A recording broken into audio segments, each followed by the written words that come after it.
Asia's biggest tribal festival Kumbh Mela తర్వాత ఇదే ఇండియాలో అతిపెద్ద జాతర. అదే సమ్మక్క సారక్క జాతర. ఈ జాతర తెలంగాణలోని ములుగు డిస్టిక్ తాండ్వాయ్ మండలం మేడారం అనే గ్రామంలో ప్రతి 2 సంవత్సరాలకు ఒకసారి 4 రోజుల పాటు ఈ జాతర అయితే జరుగుతుంది. ఈ సంవత్సరం జాతర డేట్స్ వచ్చేసి ఫిబ్రవరి 21 నుండి 24వ తేదీ వరకు. జాతర టైంలో వెళ్తే రష్ చాలా ఉంటుంది. అంత రష్ ఉన్నప్పుడు వెళ్ళలేమనుకునే వాళ్ళు ఇప్పుడు వెళ్ళొచ్చు. నేను జాతరకి 1 మంత్ ముందు అంటే సంక్రాంతి టైంలో అయితే వెళ్ళాను. పదండి వెళ్ళి రష్ ఎలా ఉందో చూద్దాం ఇప్పుడు.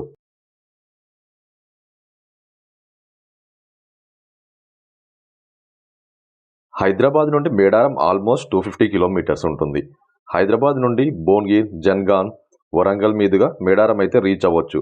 బస్సెస్లో వెళ్లే వారి కోసం హైదరాబాద్, వరంగల్, హన్మకొండ నుండి జాతర టైంలో టీఎస్ఆర్టీసీ స్పెషల్ బస్సెస్ అయితే నడుపుతుంది మేడారం వరకు. 2 ఇయర్స్కి ఒకసారి జరిగే ఈ జాతరకి 2 తెలుగు రాష్ట్రాల్లో నుండే కాకుండా దేశంలోని అన్ని రాష్ట్రాల్లో నుండి కూడా ఈ జాతరని చూడడానికి లక్షల్లో జనాలు అయితే వస్తూ ఉంటారు. పోయినసారి జాతరకి 2 కోట్లకు పైన జనాలు అయితే వచ్చారంట. ఇంకా ఈ ఇయర్ అంతకంటే ఎక్కువే రావచ్చు అనేసి అయితే అంచనా వేస్తున్నారు. ఏంటి అసలు ఇంతమంది ఇక్కడికి ఎందుకు వస్తున్నారు? కనీసం ఇక్కడ గుడి, విగ్రహాలు, అభిషేకాలు ఏమీ కూడా ఉండవు. చెక్కతో చేసిన ఒక పొడవాటి కర్ర తప్ప. వాటినే సమ్మక్క, సారక్క ప్రతిరూపాలుగా భావించి పూజలు చేస్తారు. వాటినే గద్దలు అని పిలుస్తారు ఇక్కడ గిరిజనులు. ఇంతకు ఎవరు ఈ సమ్మక్క, సారక్కలు?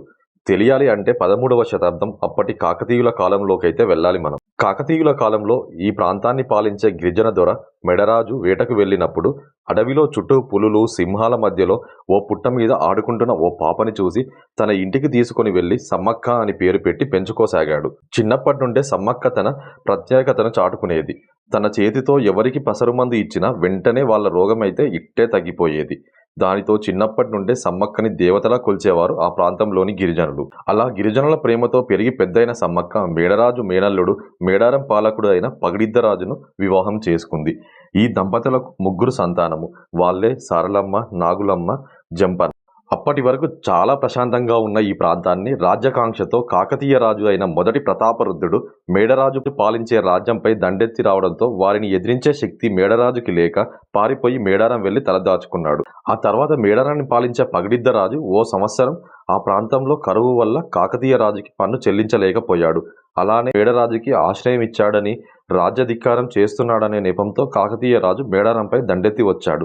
కాకతీయుల సేనలకు ధీటుగా పగిడిద్దరాజు, మేడరాజు, గోవిందరాజు, సమ్మక్క, సారలమ్మ, జంపన్న ఒక్కొక్కరు వారి సైన్యంతో తలో వైపు నుండి వీరోచితంగా యుద్ధం చేద్దామని మొదలుపెట్టారు. కానీ ఎంత వీరోచితంగా యుద్ధం చేసినా కాకతీయులని నిలువరించలేక మేడరాజు, పగిడిద్దరాజు, గోవిందరాజులు, సారలమ్మ యుద్ధభూమిలోనే మరణిస్తారు. ఈ వార్త విన్న జంపన్న సంపెన్న వాగులోకి దూకి ఆత్మహత్య చేసుకుంటాడు. ఇంకా సమ్మక్క ఒక్కతే కాకతీయ సైన్యాన్ని ముప్పు తిప్పలు పెట్టడం చూసిన ప్రతాపరుద్రుడు ఒక్క గిరిజన మహిళ ఇంత విరోచిత పోరాటం చూసి ఆశ్చర్యపోతాడు. అప్పటికే గాయాల పాలైన సమ్మక్క రక్తపు దారులతోనే యుద్ధభూమిని వదిలి చిలకలగుట్ట వైపు వెళ్తూ మార్గమధ్యంలోనే మాయమైపోతుంది. తనను వెతుక్కుంటూ వెళ్లిన అనుచరులకు ఎంత వెతికినా ఆమె జాడ తెలియదు. కానీ ఆ రోజు కాకతీయ రాజు అయిన ప్రతాపరుద్రుడు కలలో కనిపించి నేను చిలకలగుట్ట పైన ఓ పుట్ట వద్ద కుంకుమ, పసుపు రూపంలో ఉన్నాను అని చెప్పి అక్కడ వెతకమని చెప్తుంది.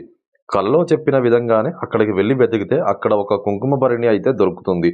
అప్పటి నుండి ఆ కుంకుమ భరణినే సమ్మక్కగా అయితే కొలుస్తున్నారు. ప్రతి 2 సంవత్సరాలకి ఒకసారి జరిగే జాతర టైంలో గిరిజన పూజారులు కుంకుమభరణి రూపంలో ఉన్న సమ్మక్కని చిలకలగుట్ట నుండి గద్దెలపైకి తీసుకొని వస్తారు. అమ్మవారిని గద్దెలపైకి తీసుకొని వచ్చేటప్పుడు చూడ్డానికి కొన్ని లక్షల్లో జనాలైతే వస్తారు. ఆ టైం ఈ జాతర వైబే వేరు. ముందు చెప్పినట్టుగా ఇక్కడ అమ్మవార్లకు విగ్రహాలు అంటూ ఏమీ ఉండవు. ఆదివాసీ, గిరిజన ఆచారం ప్రకారం చెక్కతో చేసిన కర్రలనే అమ్మవారి ప్రతిరూపాలుగా భావించి పూజలు చేస్తారు. వాటినే గద్దెలు అని అంటారు. ఇక్కడ ప్రధానంగా 4 గద్దెలైతే ఉన్నాయి. సమ్మక్క గద్దె, సారక్క గద్దె, సమ్మక్క భర్త పగిడిద్దరాజు మరియు సారక్క భర్త గోవిందరాజు గద్దెలు. ఈ గద్దెలకే పూజలైతే జరుగుతూ ఉంటాయి. మేడారం వచ్చినప్పుడు మనకు ఎక్కువగా వినిపించేది నిలువెత్తు బంగారం. బంగారం అంటే బెల్లం. తమ బరువుకు సరితూగే బెల్లాన్నే బంగారంగా భావించి అమ్మవార్లకైతే సమర్పిస్తారు. అందుకే ఇక్కడ ఎక్కడ చూసినా బెల్లమే కనపడుతుంది. 1996లో ఈ మేడారం జాతరని స్టేట్ ఫెస్టివల్గా డిక్లేర్ చేశారు.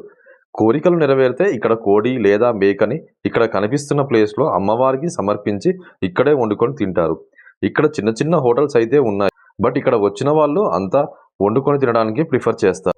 ఇంకా రిటర్న్ వెళ్ళేటప్పుడు టైం ఉంటే దగ్గరలో చూడాల్సిన ప్లేసెస్ వచ్చేసి Ramappa temple and Laknavaram lake. ఈ వీడియో కనుక మీకు నచ్చినట్టయితే please do like, share, comment and మరిన్ని ఇలాంటి వీడియోస్ కోసం నా ఛానల్ అయితే సబ్స్క్రైబ్ చేసుకోండి. Thank you for watching.